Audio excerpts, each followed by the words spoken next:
Hello everyone, आज हम पढ़ेंगे रेस्पिरेशन। तो रेस्पिरेशन होती क्या है? ये एक बायोकेमिकल प्रोसेस है जिसमें ऑर्गेनिजम्स के जो सेल होते हैं वो क्या करते हैं, एनर्जी बनाते हैं ऑक्सीजन और ग्लूकोज की मदद से।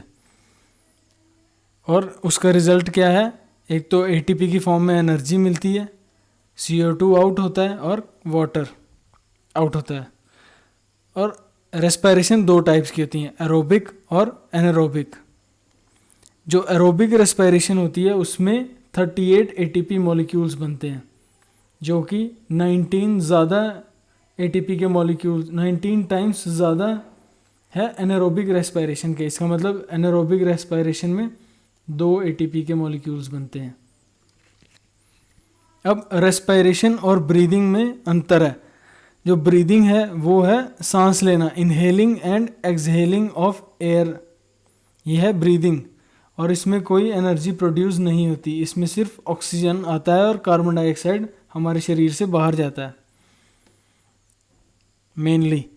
और रेस्पिरेशन क्या है? रेस्पिरेशन एक केमिकल प्रोसेस है जिसमें एटीपी प्रोड्यूस होता है। जब इनहेलेशन होती है, मतलब जब हम सांस अंदर लेते हैं, सांस अंदर कैसे लेते हैं? डायफ्राम है जो हमारी लंग्स के नीचे एक डायफ्राम प्रेजेंट होता है। ऐसे हमारी लंग्स और इनके नीचे एक मसल प्रेजेंट होती है, डायफ्राम। ये जब फ्लैट हो जाती है और रिब्स जब हमारे उठते हैं तो वॉल्यूम, लंग्स की वॉल्यूम बढ़ती है, तो हम सांस अंदर ले पाते हैं। और एक्सहेलेशन मतलब जब हम सांस छोड़ते हैं तब रिब्स डाउन हो जाते हैं और डायफ्राम रिलैक्स हो जाता है, मतलब डायफ्राम ऐसे हो जाता है। तो फिर वॉल्यूम जो है लंग्स की वो डिक्रीज हो जाती है और एयर बाहर आ जाती है। ठीक है, तो ब्रीदिंग क्या थी? सांस लेना और सांस छोड़ना। और रेस्पिरेशन क्या है? एक केमिकल प्रोसेस जिससे कि एनर्जी बनती है। अब रेस्पिरेशन के मेनली दो टाइप्स होते हैं, एरोबिक और एनारोबिक। पर एनारोबिक एक तो ईस्ट में होता है और एक एनारोबिक रेस्पिरेशन हमारी मसल सेल्स में होती है। तो शुरू से पढ़ते हैं। देखो, हमें ग्लूकोज मिला जब हमने खाना खाया उसमें कार्ब्स थे, कार्ब्स से हमें ग्लूकोज मिला। ठीक है, अब वही ग्लूकोज पहले हमारे सेल के साइटोप्लाज्म में गया और साइटोप्लाज्म में उसका ब्रेकडाउन हुआ और वो बन गया पायरूवेट। पायरूवेट बन गया और पायरूवेट बना और 2 एटीपी एनर्जी रिलीज हो गई, एनर्जी बन गई। यह बनी हमारे साइटोप्लाज्म में। अब ये तो हर एक रेस्पिरेशन में होता है, ये वाला प्रोसेस, ये यूनिवर्सल प्रोसेस है। ठीक है, ये होगा ही होगा। अब इसके बाद क्या है? मान लो ऑक्सीजन प्रेजेंट थी तो हो गई एरोबिक रेस्पिरेशन। एरोबिक रेस्पिरेशन में क्या हुआ? जो ये पायरूवेट है ये चला गया माइटोकॉन्ड्रिया में, ये माइटोकॉन्ड्रिया में चला गया। ऑक्सीजन प्रेजेंट थी, एरोबिक रेस्पिरेशन हो रही है, उससे क्या हुआ? कार्बन डाइऑक्साइड रिलीज हुई, वाटर रिलीज हुआ और 36 एटीपी एनर्जी बनी, जो कि मैक्सिमम है 36 एटीपी।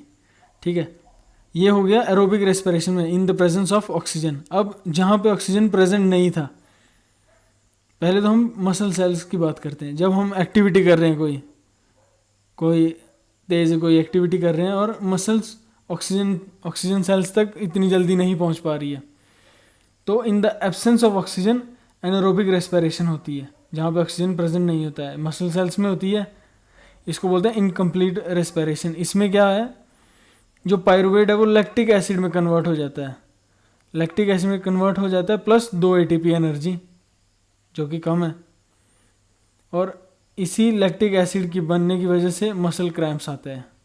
ठीक है, ये हो गया एनारोबिक रेस्पिरेशन हमारे मसल सेल्स में। अब एक एनारोबिक रेस्पिरेशन होता है ईस्ट में, जिसको बोलते हैं फर्मेंटेशन। अब इसमें क्या है? जो पायरूवेट है वो कन्वर्ट हो जाता है इथेनॉल में और साथ में कार्बन डाइऑक्साइड वो रिलीज करता है। इससे क्या है? एनर्जी बनती है 2 एटीपी साथ में। ये क्लियर हो गया ये चार्ट। अब रेस्पिरेशन हो गया क्लियर। अब एक बार फिर से देखते हैं डिफरेंस एरोबिक और एनारोबिक रेस्पिरेशन में। जो एरोबिक रेस्पिरेशन थी उसके लिए ऑक्सीजन चाहिए, in the presence of oxygen होती है। जो एनारोबिक रेस्पिरेशन थी उसके लिए ऑक्सीजन नहीं चाहिए। जो एरोबिक रेस्पिरेशन है वो होती है सबसे पहले तो साइटोप्लाज्म में तो होती है दोनों रेस्पिरेशन, है ना। जो एरोबिक है वो माइटोकॉन्ड्रियम में मेनली होती है, जिससे ज़्यादा एनर्जी रिलीज होती है, और जो एनारोबिक वो सिर्फ साइटोप्लाज्म में होती है। एंड प्रोडक्ट क्या है? CO2, H2O और एनर्जी निकलती है। एनारोबिक का क्या है? CO2 तो निकलती है, इथेनॉल बनता है और एनर्जी। अब एनर्जी रिलीज हुई, एरोबिक रेस्पिरेशन में large amount of energy release होती है 38 ATP के मॉलिक्यूल, और एनारोबिक में स्मॉल होती है, मतलब स्मॉल अमाउंट, सिर्फ 2 ATP। ये वही था, एरोबिक में 38 ATP मॉलिक्यूल रिलीज हुए और एनारोबिक में सिर्फ 2। ये हो गया एरोबिक और एनारोबिक रेस्पिरेशन के बीच का अंतर। अब हम एक बार ब्रीदिंग देख लेते हैं।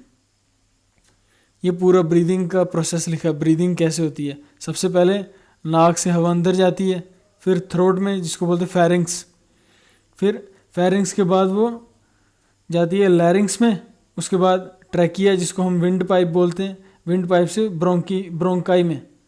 ब्रोंकाई मतलब जो लंग्स के जो 2 जो पार्ट होते हैं ना, एक लेफ्ट और एक राइट, उसको बोलते हैं ब्रोंकाई। ब्रोंकाई के बाद ब्रोंक्यूल्स में आगे जो सब डिविजन्स होती हैं। ब्रोंक्यूल्स के बाद एल्वियोली। एल्वियोली एक बैलून लाइक स्ट्रक्चर होता है, ऐसे एयर पॉकेट्स, जिसमें मेन जो वॉल्यूम ऑफ जो गैस जो हम इनहेल करते हैं वो स्टोर होता है। फिर एल्वियोली में जाती है, फिर वापस रिवर्स हो जाती है। अब इसको हम डिटेल में यहाँ पे देखते हैं। देखो, नोज़ के थ्रू हमने इनहेल किया, फिर वो गया फेरिंग्स में, थ्रोट में, ठीक है। ये जो हिस्सा है ये कॉमन है फूड और एयर के लिए, कॉमन है फूड और एयर के लिए, ठीक है। अब उसके बाद गया लैरिंग्स में, जो कि जिसको हम वॉइस बॉक्स बोलते हैं। ये एक कार्टिलेज का बना हुआ ऐसे बॉक्स जैसा होता है, इसी वजह से इसको वॉइस बॉक्स बोलते हैं, और यहीं से ही साउंड प्रोडक्शन होता है, इसी वॉइस बॉक्स में। अब लैरिंग्स के बाद जाती है ट्रैकिया में। ट्रैकिया क्या है? ट्रैकिया एक ट्यूब है जो कि रिंग्स ऑफ कार्टिलेज से बना है। ये देखो, रिंग्स ऑफ कार्टिलेज से बना है। अब ट्रैकिया ही आगे ब्रोंकाई में डिवाइड होता है, लंग्स के जो ब्रोंकाई है उसमें डिवाइड होता है।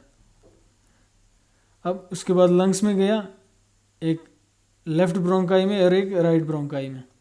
अब ब्रोंकाई के बाद ही इसके सब डिवीजन होते हैं ब्रोंक्यूल्स, फिर एयर गई ब्रोंक्यूल्स में, और ब्रोंक्यूल्स के बाद ही ये बैलून लाइक स्ट्रक्चर जो ये प्रेजेंट है, इसमें एल्वियोलाई में जाती है गैस, जहाँ से एक्सचेंज ऑफ गैसेस होता है। अब एल्वियोली को बोलते हैं साइट ऑफ गैस एक्सचेंज, यहाँ से गैस एक्सचेंज होता है और फिर रिवर्स हो जाता है। अब ये है डायफ्राम, जो कि रिलैक्स होता है और कॉन्ट्रैक्ट होता है जब हम इनहेलेशन करते हैं, मतलब हमने सांस ली तो डायफ्राम कॉन्ट्रैक्ट होता है, मतलब नीचे चला जाता है, तो लंग्स की स्पेस बढ़ती है और सांस अंदर आती है। जब हमने एक्सहेलेशन की, सांस छोड़ी, तो डायफ्राम ऊपर चला जाता है, लंग्स की वॉल्यूम कम हो जाती है और एयर बाहर चली जाती है। ये हो गया ह्यूमन ब्रीदिंग सिस्टम। अब हमें कुछ वॉल्यूम्स पढ़नी है लंग्स की, मतलब लंग्स की जो वॉल्यूम है जो अलग अलग टाइम में, उसको हम क्या बोलते हैं।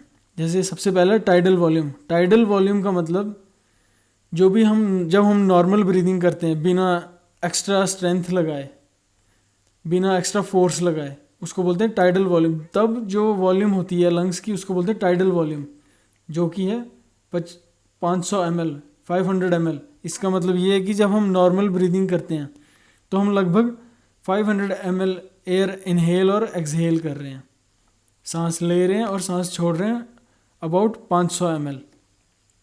उसके बाद है इंस्पायरेटरी रिजर्व वॉल्यूम। इसका मतलब ये है जब हमने नॉर्मल ब्रीदिंग के अलावा जो एक्स्ट्रा जो एयर हमने फोर्सफुली जो सांस ली ना अंदर, वो उस वॉल्यूम को बोलते हैं इंस्पायरेटरी रिजर्व वॉल्यूम। इसका मतलब हमारी लंग्स कितनी हवा भर सकती है फोर्सफुली सांस लेने के बाद, जो कि है 2500 से लेके 3000 ml ये।